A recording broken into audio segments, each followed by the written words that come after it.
بسم اللہ الرحمن الرحیم۔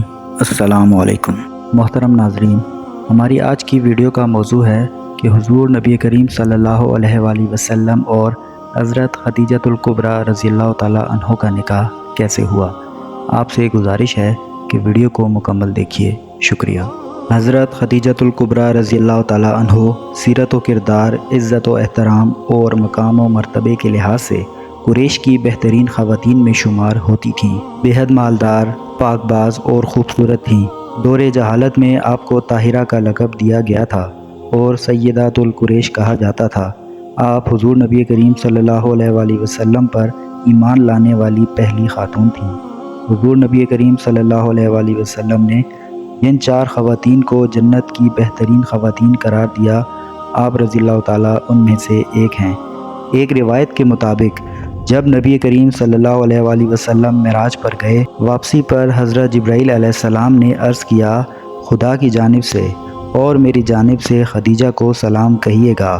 متعدد روایات میں ہے کہ جب حضرت جبرائیل علیہ السلام نازل ہوتے تو حضرت خدیجہ رضی اللہ تعالیٰ عنہ کو سلام بھجواتے۔ حضرت عائشہ رضی اللہ تعالیٰ عنہ فرماتی ہیں کہ جب ہم یہ چاہتے کہ حضرت صلی اللہ علیہ وآلہ وسلم ہم سے خوش ہوں تو ہم حضرت خدیجہ رضی اللہ تعالیٰ عنہ کا تذکرہ نیکی کے ساتھ یعنی اچھے الفاظ میں کیا کرتی۔ حضرت خدیجہ رضی اللہ تعالیٰ عنہ حضور صلی اللہ علیہ وآلہ وسلم کی کار رسالت میں قابل وزیر اور مددگار تھیں۔ جب لوگوں نے آپ کو تنہا چھوڑ دیا تو وہی آپ صلی اللہ علیہ وآلہ وسلم کی مونس و غمخوار تھیں، اور جب اہل مکہ آپ کو تکالیف پہنچا رہے تھے تو وہی آپ کی مدد اور تسلی و تشفی کرتی تھیں، اور اپنے حسن اخلاق سے آپ کو دلاسا اور تسکین دیتی تھیں۔ صاحب کتاب انوار نے روایت کی ہے کہ ایک روز حضرت خدیجہ رضی اللہ تعالیٰ عنہ اپنے بالا خانے پر چند عورتوں اور کنیزوں کے ساتھ بیٹھی ہوئی تھیں۔ یہودیوں کا ایک عالم بھی وہاں موجود تھا۔ اچانک حضور صلی اللہ علیہ وآلہ وسلم وہاں سے گزرے۔ اس عالم نے کہا کہ ابھی ایک نوجوان یہاں سے گزرا ہے، کیا یہ ممکن ہے کہ تم اسے یہاں بلاؤ؟ حضرت خدیجہ رضی اللہ تعالیٰ عنہ نے اپنی ایک کنیز کو جناب حضرت صلی اللہ علیہ وآلہ وسلم کے پیچھے روانہ کیا۔ آپ صلی اللہ علیہ وآلہ وسلم تشریف لائے۔ وہ یہودی عالم کی نگاہ مہر نبوت پر پڑی تو وہ بولا کہ میں موسیٰ علیہ السلام کی قسم کھا کر کہتا ہوں کہ یہی نبی آخر الزمان ہے۔ آپ صلی اللہ علیہ وآلہ وسلم کے تشریف لے جانے کے بعد حضرت خدیجہ رضی اللہ تعالیٰ عنہ نے یہودی عالم سے پوچھا کہ آپ کو کیسے معلوم ہوا کہ یہ آخری پیغمبر ہیں؟ اس نے کہا کہ ان کے اوصاف میں نے تورات میں پڑھے ہیں۔ ان کے والدین ان کے بچپن میں وفات پا جائیں گے، اور ان کے دادا اور ان کے چچا ان کی پرورش کریں گے، اور یہ قریش کی ایک ایسی خاتون سے نکاح کریں گے جو اپنے خاندان میں سب سے بلند مرتبہ، اپنے خاندان کی ملکہ اور صاحب تدبیر ہوگی۔ اور پھر اس نے اپنے ہاتھ سے حضرت خدیجہ رضی اللہ تعالیٰ عنہ کی طرف اشارہ کر کے کہا کہ اے خدیجہ، میری بات یاد رکھنا اور کوشش کرنا کہ ان سے تمہارا رشتہ ازدواج قائم ہو جائے، کیونکہ ان کا ساتھ تو دنیا اور آخرت کی سعادت ہے۔ اور پھر اس نے چند اشعار پڑھے جو حضرت صلی اللہ علیہ وآلہ وسلم اور حضرت خدیجہ رضی اللہ تعالیٰ عنہ کے عقد کے متعلق تھے۔ حضرت خدیجہ رضی اللہ تعالیٰ عنہ کے ایک چچا جن کا نام ورقہ بن نوفل تھا، جو اپنے دین کے بہت بڑے عالم اور آسمانی کتابوں کے قاری تھے، انہوں نے ان کتابوں میں حضرت صلی اللہ علیہ وآلہ وسلم کی صفات کے بارے میں یہ بھی پڑھا تھا کہ آپ صلی اللہ علیہ وآلہ وسلم قریش کی اس عورت سے نکاح کریں گے جو اپنی قوم میں بزرگ اور بلند مرتبہ ہوگی۔ آپ صلی اللہ علیہ وآلہ وسلم کے لیے اپنی دولت خرچ کرے گی، اور تمام امور میں آپ صلی اللہ علیہ وآلہ وسلم کی معاون و مددگار ہوگی۔ ورقہ بن نوفل کو معلوم تھا کہ وہ دولت مند اور بلند کردار عورت حضرت خدیجہ رضی اللہ تعالیٰ عنہ ہی ہو سکتی ہیں، جن کے ہر شہر اور آبادی میں غلام اور مویشی تھے۔ بعض مورخین نے لکھا ہے کہ ان کے 80,000 اونٹ تھے جو مختلف مقامات پر تھے، اور ہر ملک اور شہر مثلا مصر، شام اور حبشہ وغیرہ میں ان کے ملازم تجارت کیا کرتے تھے۔ ورقہ بن نوفل حضرت خدیجہ رضی اللہ تعالیٰ عنہ سے اکثر کہا کرتے تھے کہ تم ایک ایسے شخص کی زوجہ بننے والی ہو جو زمین و آسمان میں سب سے افضل اور بہترین ہوگا۔ حضور نبی کریم صلی اللہ علیہ وآلہ وسلم کی محبت حضرت خدیجہ رضی اللہ تعالیٰ عنہ کے دل میں مستحکم ہو چکی تھی، مگر آپ رضی اللہ تعالیٰ عنہ اسے ہمیشہ پوشیدہ رکھتی تھیں۔ روایت میں ہے کہ ایک مرتبہ حضرت ابو طالب نے حضور نبی کریم صلی اللہ علیہ وآلہ وسلم سے کہا کہ قوم قریش کا ایک قافلہ تجارت کی غرض سے شام کی طرف جانے والا ہے۔ خدیجہ بنت خویلد بہت سے آدمی تجارت کے لیے بھیجتی رہتی ہیں، اگر آپ صلی اللہ علیہ وآلہ وسلم ان کا مال لے جانے پر آمادگی ظاہر کریں اور ان سے اس سلسلے میں بات کریں تو وہ فوراً تیار ہو جائیں گی۔ دوسری طرف حضرت خدیجہ رضی اللہ تعالیٰ عنہ کو حضرت ابو طالب اور حضرت صلی اللہ علیہ وآلہ وسلم کی گفتگو کا علم ہو چکا تھا، چنانچہ انہوں نے خود ہی پیشکش کر دی کہ میں دوسروں کی نسبت دگنا مال پیش کروں گی۔ تو حضرت ابو طالب نے کہا کہ یہ رزق اور مال تو محض اللہ کے کرم سے آپ کے حصے میں آیا ہے۔ ابن واضح یعقوبی تاریخ یعقوبی میں لکھتے ہیں کہ لوگ کہتے ہیں کہ حضرت خدیجہ رضی اللہ تعالیٰ عنہ نے حضرت صلی اللہ علیہ وآلہ وسلم کو اجیر کیا تھا، لیکن ایسا نہیں تھا، کیونکہ حضرت صلی اللہ علیہ وآلہ وسلم کبھی کسی کے اجیر نہیں ہوئے، اور سفر شام حضرت خدیجہ رضی اللہ تعالیٰ عنہ کے کارندے کے طور پر نہیں بلکہ نفع و نقصان میں شراکت کے اصول سے تھا۔ چنانچہ حضور صلی اللہ علیہ وآلہ وسلم حضرت خدیجہ رضی اللہ تعالیٰ عنہ کے غلام میسرہ کے ساتھ سفر شام پر روانہ ہوئے۔ شام کی طرف آپ صلی اللہ علیہ وآلہ وسلم کا یہ دوسرا سفر تھا۔ اس وقت آپ صلی اللہ علیہ وآلہ وسلم کی عمر مبارک 25 برس تھی۔ پہلا سفر بچپن میں اپنے چچا حضرت ابو طالب کے ساتھ کیا تھا۔ روایت میں ہے کہ آپ صلی اللہ علیہ وآلہ وسلم کا قافلہ جب بصرہ پہنچا تو آپ صلی اللہ علیہ وآلہ وسلم نے ایک درخت کے نیچے قیام فرمایا۔ نستورہ نامی ایک راہب نے جب یہ دیکھا تو کہا کہ اس درخت کے نیچے سوائے نبی کے آج تک کوئی نہیں ٹھہرا۔ پھر آپ صلی اللہ علیہ وآلہ وسلم کی مبارک آنکھوں کی زیارت کر کے میسرہ سے پوچھا کہ آپ صلی اللہ علیہ وآلہ وسلم کی آنکھوں میں جو باریک دھاریاں ہیں کیا وہ وقتی ہیں یا ہمیشہ اسی طرح رہتی ہیں؟ اس نے کہا کہ ہمیشہ ایسی ہی رہتی ہیں۔ تو نستورہ بولا کہ یہ آخر الزمان نبی اور خاتم الانبیاء ہیں۔ حضرت صلی اللہ علیہ وآلہ وسلم نے شام میں مال تجارت فروخت کیا۔ ایک شخص نے کسی معاملے میں عداوت کرتے ہوئے کہا کہ لات و عزا کی قسم کھائیے۔